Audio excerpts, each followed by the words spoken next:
అంటే అదే G Jinping ఎవరైతే ఉన్నారో మీరు కూడా చాలా సందర్భాల్లో వినుంటారో వాడి కూడా ఉంటారు. అంటే పిల్లి, నేను తెలుగులో చెప్తున్నాను, ఇది పిల్లి నల్లదా తెల్లదా అనేది నాకు అనవసరం, పని జరగడం ముఖ్యం అంటే అదే స్టేట్మెంట్ ఆయనకి ఇచ్చినట్టుగా మనం భావించవచ్చా? ఏం చెప్తారు మీరు? ఒక విధంగా మన ఎప్పటి నుంచో మన ఫారెన్ పాలసీలో ప్రాగ్మాటిజం ఉందండి. అంటే ఏది వర్కౌట్ అవుతుంది, ఏది వర్కౌట్ కాదు అన్న దాని మీద మొన్న మన ఫారెన్ మినిస్టర్ కూడా క్లియర్గా చెప్పారు. ప్రపంచాలని కేవలం రెండు బ్లాక్స్గా చూడటం అన్న ఆలోచన విధానం మా దేశంలో లేదు. ఎక్కడైనా ప్రాంతీయంగా కానివ్వండి, ప్రపంచవ్యాప్తంగా కానివ్వండి, we don't see the country in 2 blocks అని చెప్పారండి. అంటే వరల్డ్ ఇన్ 2 blocks.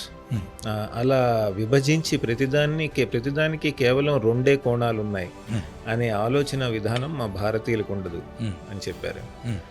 అది కూడా ఒక ఇంపార్టెంట్ డైమెన్షన్. ఏమిటంటే మనం చెప్తోంది, మీరు కనుక ప్రతిదీ కేవలం ఇట్లా అమెరికానా చైనానా, అమెరికానా రష్యానా, లేదా మీరు ఇటున్నారా అటున్నారా అన్న ఈ వరల్డ్ని డివైడ్ చేసి చూసే విధానం ఏదైతే ఉందో, దట్ ప్రపంచంలో మీకు ప్రతిదానికి 2 చాయిస్లు ఉన్నాయి అనే చూసే విధానం ఏదైతే ఉందో, అది ఎదుగుతున్న దేశాలకి ఇబ్బందికరం, వాళ్ళ ఇంట్రెస్ట్కి దెబ్బతీస్తుంది. అంటే ఇండైరెక్ట్గా వాళ్ళు ఏం చెప్తున్నారు, మీరుంటే అమెరికాతో ఉండండి లేదా వేరే వైపు ఉండండి. కానీ ఆర్థిక రంగంలో చూసుకుంటే మనకి చైనాతో కొన్ని అవసరాలు ఉన్నాయి, రష్యాతో కొన్ని అవసరాలు ఉన్నాయి, అమెరికాతో కొన్ని అవసరాలు ఉన్నాయి కదా. అమెరికా వాళ్ళు ఏం చెప్తున్నారు, మీరు ఇచ్చే రష్యా రిలేషన్షిప్ని తగలెట్టేసుకుని మా వైపు వచ్చేయమంటున్నారు. మనం ఏం చెప్తున్నాం, అది జరిగే పని కాదు. నాకు అర్థమైనంత వరకు అయితే ఇప్పుడు రష్యా ఏదైతే ఉందో అది అమెరికాతో కూడా సంబంధాలు అయితే బాగానే ఉన్నాయి కదా, పుతిన్ మంచిగానే ఉంటారు. అంటే ఎక్కడ ఇది లోపించింది అంటే ఈ కాన్సెప్ట్ నాకు అర్థం కాలేదు సార్, ఏం చెప్తారు? రష్యా అమెరికా సంబంధాలు అంత బాలేవండి. ఎందుకంటే మనం చూసాం, యుక్రెయిన్ యుద్ధానికి కారణం అమెరికా అని ప్యూటిన్ ఎప్పటి నుంచో చెప్తున్నారు. అమెరికా కనుక ఆపింది నేనే అని చెప్పి అదే పెద్దన్న ట్రంప్ చెప్తున్నారు కదా. ట్రంప్ వచ్చినప్పటి నుంచి భాష మారింది కానీ, బట్ సాధారణంగా అమెరికాకి రష్యాకి ఎప్పటి నుంచో రిలేషన్షిప్స్ చెడిందండి. మనం చూసుకుంటే ఒకటి కోల్డ్ వార్ టైంలో చూసాం, రష్యా అమెరికా 2 క్యాంప్స్గా విడివిడిగా ఉన్నాయి. తర్వాత ఎప్పుడైతే సోవియట్ యూనియన్ విడిపోయిందో, తునాతునకలైపోయి కేవలం రష్యా మిగిలిందో, రష్యా కొన్నాళ్ళు ప్రయత్నించింది, లేదా అమెరికా రష్యా రిలేషన్షిప్స్ ఇంప్రూవ్ అవుతాయని అనుకున్నారు. కానీ 2000s నుంచి ఒక్కసారి చెప్పండి, అంటే ఇది మన బీఆర్కే కోసం, అంటే ఇది అమెరికా వల్లనే ఇది రష్యా తునాతునకలైందని చెప్తారా, ఏం చెప్తారు? సోవియట్ యూనియన్ కంట్రీస్ విడిపోవటానికి చాలా కారణాలు ఉన్నాయి. అంటే చాలా మంది అమెరికా అంటారు వేగ్గా, అంటే అదే నిజమా? అంటే ఆర్థికంగా కనుక మీరు డెవలప్మెంట్ చూసుకోకపోతే, రష్యా చేసిన అప్పటి పూర్వం సోవియట్ యూనియన్ చేసిన మేజర్ ఫండమెంటల్ మిస్టేక్ ఏంటంటే, అంతర్గతంగా ఆర్థికంగా బలపడకుండా ఇంటర్నేషనల్ పాలిటిక్స్లో చాలా పెద్ద పాత్ర పోషించింది.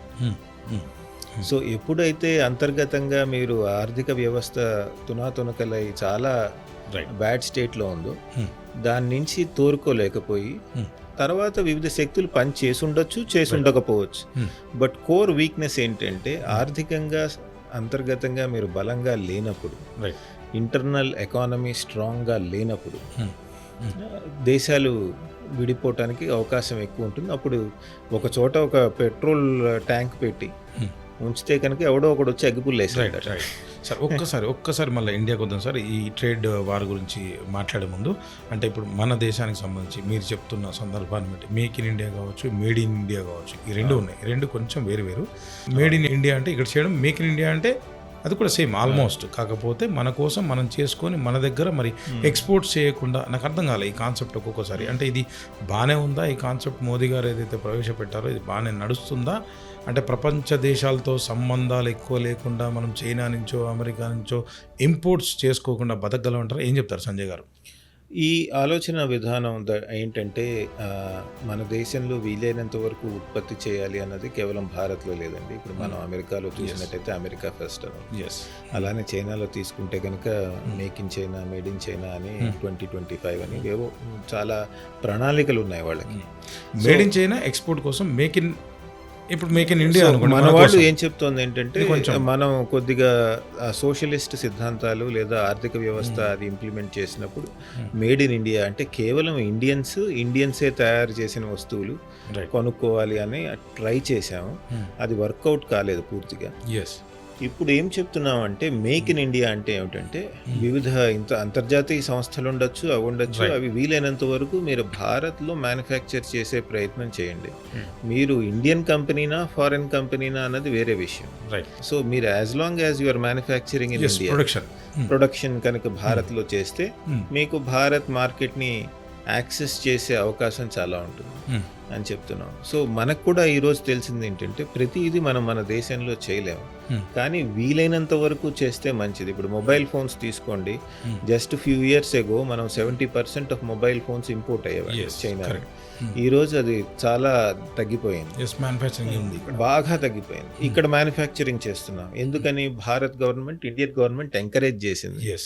కాకపోతే ఇప్పుడు చిప్స్ ఉన్నాయి, మొబైల్ ఫోన్లో వాడే చిప్స్ ఏవైతే ఉన్నాయో అవి మనం చేయగలమా? చేయలేం. ప్రస్తుతానికి ఆ స్థోమత, ఐ మీన్ టెక్నాలజికల్ స్థాయి మనకి రీచ్ అవ్వలేదు, కాబట్టి అవి ఇంపోర్ట్ చేసుకుంటున్నాం. అలా ఇంపోర్ట్ చేసుకోకుండా అది కూడా భారత్లో చేయాలి అంటే అసలు మొబైల్ ఫోన్ మ్యానుఫ్యాక్చరింగ్ ఆగిపోతుంది కదా. సో అందుకని మన వాళ్ళు ఏం చేస్తున్నారంటే వీలైనంత వరకు. తర్వాత ఇంకొక ఇంపార్టెంట్ పాయింట్ ఏమిటంటే వీలైనంత వరకు క్రిటికల్ టెక్నాలజీస్, అంటే అది లేకపోతే అసలు పూర్తి ఇన్స్ట్రుమెంటే పనిచేయదు, మొబైల్ ఫోన్లో చిప్ లేనట్టు పనిచేయదు, అలాంటివి ఏవైతే ఉన్నాయో అవి వీలైనంత వరకు భారత్లో చేయాలని వాదిస్తున్నారు. ఇప్పుడు చిప్ టెక్నాలజీ తీసుకోండి, 2-3 రోజుల క్రితం మన ప్రధాని ఇస్రో తయారు చేసిన చిప్ ని ఇనాగరేట్ చేశారు. యాక్చువల్లీ చూస్తే అండి 1960లో అమెరికన్ కంపెనీ ఒకటి ఇండియాలో చిప్ మేకింగ్ కంపెనీ స్టార్ట్ చేద్దాం అనుకుంది. 1970లో జరిగింది. 1980లో సెమీ కండక్టర్స్ లిమిటెడ్ అను SCL అనే ఏదో కంపెనీ స్టార్ట్ చేశారు భారతదేశంలో. అది 1987లో ఫైర్ యాక్సిడెంట్ వచ్చి అది ఆగిపోతే మళ్ళీ స్టార్ట్ చేయలేదు. 1980sలో మనకి వేరే దేశాలకి చిప్ మేకింగ్, సెమీ కండక్టర్ విషయంలో కేవలం 2-3 సంవత్సరాల గ్యాప్ ఉండేది. ఈరోజు అది 12-15 సంవత్సరాలు ఉంది. సో మనం వెనకబడిపోయాం. ఈరోజు దాన్ని మ్యానుఫ్యాక్చరింగ్ చేయడానికి ప్రయత్నం చేస్తున్నాం. సో ఇలాంటివన్నీ కూడా ట్రై చేయటం జరుగుతుంది.